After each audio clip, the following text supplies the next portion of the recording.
दिनांक 1 जुलै 2023 रोजी झालेल्या समृद्धी महामार्गावरील अपघातात 25 निष्पाप जीवांचा बळी गेला होता। या अपघातात 165 दिवसांचा कालावधी लोटल्यावरही शासनाने पीडितांच्या निवेदनाची दखल न घेतल्याने व दिलेल्या आश्वासनांची पूर्तता न केल्याने पीडित परिवारांनी 7 डिसेंबर 2023 पासून जिल्हाधिकारी कार्यालय वर्धा येथे बेमुदत साखळी उपोषण सुरू केले।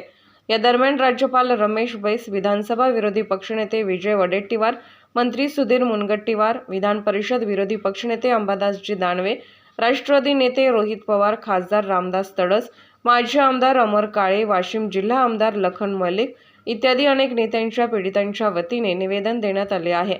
परंतु जिल्हाधिकारी कार्यालय जवळील साखळी उपोषणाला 12 दिवस लोटूनही अद्यापही लिखित स्वरूपात मागण्या मंजूर न झाल्याने पीडित परिवाराच्या वतीने आज छत्रपती शिवाजी महाराज चौक येथून मूक मोर्चाचे आयोजन करण्यात आले आहे।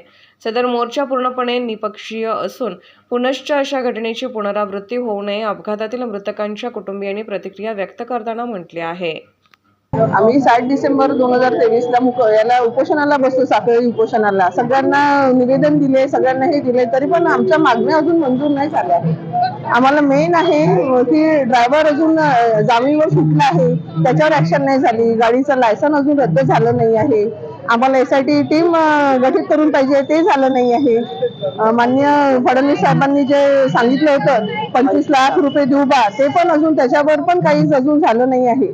आम्ही रोज म्हणजे प्रत्येक जण येऊन भेटत आहे, त्यांना निवेदन देत आहे, ते सांगतात आहे की तुमच्या मागण्या झाल्या आहे, पण अजून आम्हाला लिखित स्वरूपात काहीच मिळालं नाही आहे अजून। त्याच्यासाठी आज आम्ही सगळ्यांना परत सगळे मुकमोर्चा काढून सगळ्यांना हे करत आहे। जर आमच्या मागण्या पूर्ण नाही झाल्या तर आम्ही आमरण उपोषणाला बसणार आहे।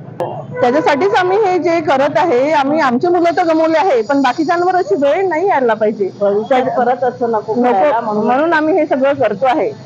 आम्ही सरकारला हाच इशारा देत आहे की आमच्या ज्या आणि आम्ही हेही टाकलंय त्याच्यात की त्या समृद्धी महामार्गावर ज्या ट्रॅव्हल्स चालतात त्याच्यासाठी काही म्हणजे रेग्युलेशन, ड्रायव्हरची चेकिंग व्हायला पाहिजे, गाडी बरोबर आहे की नाही ते चेकिंग व्हायला पाहिजे, अजून काही त्याच्यात असेल त्या ह्याच्यामध्ये अमेंडमेंट व्हायला पाहिजे की परत असं काही घडू नये भविष्यात। कोणाच्या पॅरेंट्स, आमच्यासारखे पॅरेंट्स असे रस्त्यावर यायची वेळ नाही पडायला पाहिजे कोणाला।